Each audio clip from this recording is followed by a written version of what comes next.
Hey guys, Rise here for set 3 of CJ versus We Made. And now we got Skyhigh versus Sea Shield. And you heard me in the last commentary call Sea Shield the choke artist. And I firmly believe that because of all the games that I watch of him, yeah, he's won a few of them.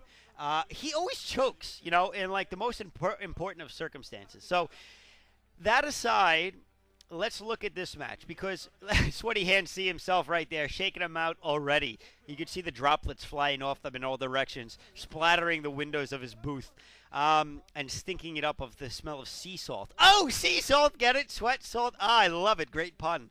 Anyway, now, all right, let's talk about this for a little bit. We got a couple of things going on here. First off, it's a TVT, and they're playing on Match Point is the name of this map. And this is a weird-ass map. Here's the map right here. And take a look at it. All right, if we look closely at it for a second, obviously this is a two-player map.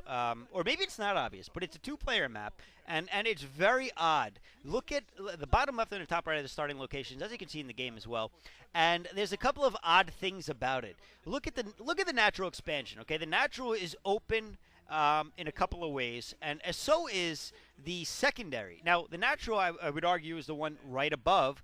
The natural expansion, I say, is I would argue, the base right above the natural base. Does that make sense? Now, the other base is still very easy to get to and very easy to defend. Arguably easier to defend against certain matchups. Now, this is the TVT, though, and I would say that this map is very difficult in TVT concept, all right? Now, the reason I say that is tanks are going to play a huge role here in both defense and attack. You can easily get up around, if you look at the main, right, there's an opening where you can actually range stuff with tanks from the lower level. You can also do that for the natural. You can also do that for the second natural. So, all right, hear me out. And at the middle, we have a ton of ramps, okay? So this is a very I would say game theory heavy map. You really have to think out your gameplay here because especially in a TVT, because there's so many things to exploit, but at the same time there are so many things to defend against. The other thing is this is a triple layer map, meaning there are 3 levels. There's a lower level, your main level, and then if you look in the middle, there are 2 upper raised levels. Again, all these things play into account on this map. So very interesting map, very technical map, and very complicated map. A lot of features that you have to keep in mind. All right, let's go back to the game now. Here I haven't even mentioned, but we have C. All right, C is the yellow player. I got that much now. C is the yellow player, and Skyhigh is the teal player. Sorry that took me so long, but I didn't pay attention in the middle. And so C is obviously in the 1 o'clock position, where Skyhigh is down at the 7 o'clock position. All right, let's talk about some recent statistics. In October, Skyhigh's TVT was 1 for 3. Horrible. That's horrible. I mean, let's face it. That's bad. And they weren't even against, like, super Terran players either. I mean, it was against, who do we got here? It was against Ruby, Mind. We actually watched the game against Mind. Mind is a good player. And Gogo. So he beat Gogo, but he lost to Ruby and Mind. And again, Mind, it's not too embarrassing to lose to Mind. Mind's a good player. On the other hand, we have C, who is 4 for 5 of his last October TVTs. Now, I point out October because that means recent games.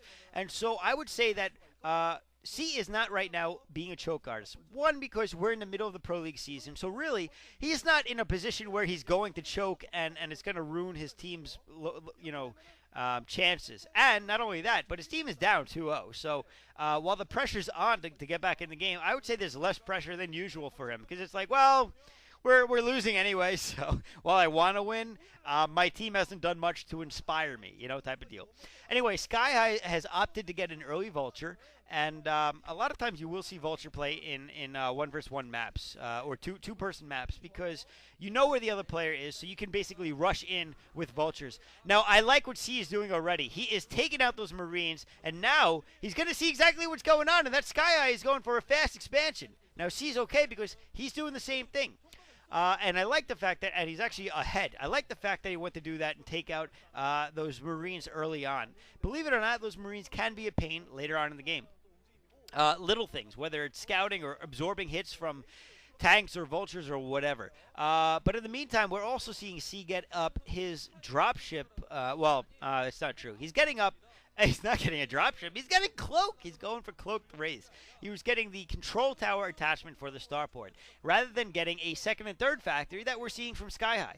Now, this gives Skyhigh the unit advantage on the ground to push, but it gives two advantages to C. And one thing is he's able to both take out things like this stupid scouting barracks, as well as that wasn't one of the advantages that I was talking about. He gets a sight advantage, so he can push up with his tanks a little easier than Skyhigh will be able to, until Skyhigh gets both Goliaths to defend a barracks floating to sight, or he gets race of his own. It also, believe it or not, gives him an advantage on harassing the economy and scouting in general in the base of Skyhigh, where Skyhigh will have to rely on ComSat or something else to scout out what's going on in C space.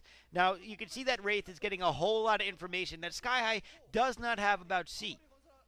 Now, that's not to say that Skyhigh is not in a good position, because he does have 4 factories going up, where C was still on 1. So again, Skyhigh can certainly do a great job here, and now this is where the Wraith is great. He can harass this building, this SCV building this armory, but all it takes is, like you can see, one other SCV to repair it to take it out, but he doesn't get it in time. At the same time, you can see that he's taking heavy hits on that barracks in order to scout everything that's going on inside C's base. Now, C doing a great job of delaying this armor from going up, and so that's huge, actually. And at the same time, he's walling in. He knows that he's got the disadvantage in unit count, but he's going to take out SCVs here because there is no anti-air. And so we're starting to see this pay off a little bit for C. Now, C didn't notice that there's another armory going down at the bottom left, or maybe he did. No, he didn't, because he's attacking an SCV making a supply depot.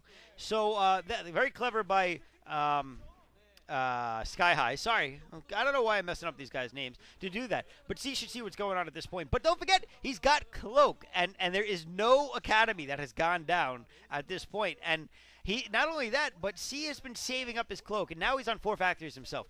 What do I mean by saving up his cloaking is he hasn't had to use it yet on those wraiths. So even when Goliaths come out, you can see the academy is only now going down. And so C going to continue to get a lot of SCVs here. This is starting to pay off heavily for C, and brilliance by him in doing this. I think that this was just very well thought out. And now we see the Goliaths, and you can see the look on Skyhigh's face.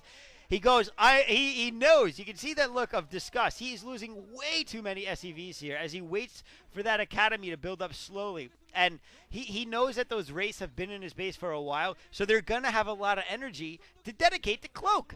And brilliant by C in order to do that. And really, I would say that was a miscue, certainly, for Skyhigh not to react quicker. And even now that academy is almost done, he has to wait for ComSat to go up. And I actually like that C is dedicating his attack to SCVs rather than attacking the SCV building the academy, because it's like nonstop harass. And you can see this is affecting Skyhigh a lot more. And oh, he lifted it up his command. Oh, he is completely off his game right now. He lifted up his command center to put down ComSat. That is a newbie mistake to the max. It's just careless. He was rushing it. He obviously went 1 hex out to the right in order to build that ComSat, and that not only delays the ComSat, stops his mining even more. And at this point, this is where the 4 factories not going to be a huge deal at this point. That Skyhigh has had him up sooner, because look at this. Oh, C is going in with vultures. He's dropping mines. He's not going to actually take out those tanks. This is going to be defended by Skyhigh, but the fact of the matter is, Skyhigh just doesn't have the minerals at this point to make the same amount of units that C does. C has had no economic harassment this entire game, whereas Skyhigh has had a ridiculous amount. And if you looked at the saturation at his main, it was pathetic. That's right, pathetic. And Skyhigh does have something going on for him in the positive right here. He's got the contain on the second high ground outside, or maybe that's the first high ground, actually, outside the base of C. But C, once again, his economy has not been harassed. He has other options, other directions to go. So it looks like he's actually going to push out in a different direction. And Skyhigh at this point, he's behind, guys. He's got a lot of work to do. He's taken way too much. Look at that, 7 kills on that Wraith, and certainly a lot on the other one as well, I'm sure. I'd like to see them click on the other one so I could see how many they got in total. But I'm going to guess he got somewhere around the range of 12 to 15 SCVs over the course of that harassment. 15 kills on that Wraith! Oh my god, he got 22 SCVs total. 22 SCVs with 2 Wraiths. 22. Count it. 2. You know how many SCVs that is? Can you really afford to take that many hits early on in a TVT? This is early. This is only like 10 minutes in. And at this point, look at this. C is now pushing up. He's got the production economic advantage here. And, oh, if that mine goes off, he's going to be in a great position. Mine's going down in response, so tech's all going to be taken. No, he saves it at the last second. And C, while he traded armies, this puts him ahead, frankly, because he can afford to rebuild all those units a lot easier than Skyhigh can. And that's all it means sometimes in a TVT. And look at this, leading out with the Vulture to take some hits. Again, leading out with a Vulture to take more hits, as well as dropping mine. So what are you going to attack? Are you going to attack my tanks, or are you going to attack my